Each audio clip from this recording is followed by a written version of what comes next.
I pesciolini che trasformano le pareti in acquari e i soffitti colorati per rendere accogliente e vivace un ambiente che in realtà spesso abbraccia molta sofferenza.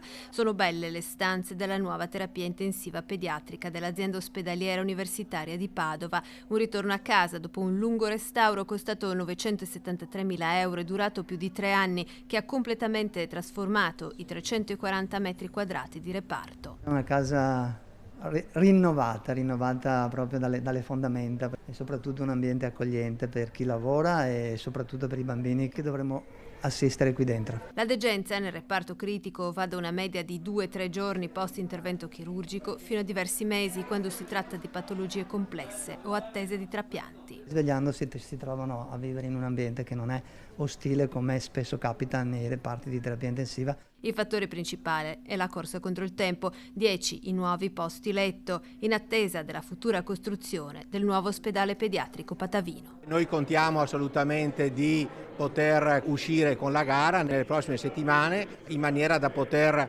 fare un passo ancora verso l'obiettivo che ci siamo prefissati della costruzione della nuova pediatria.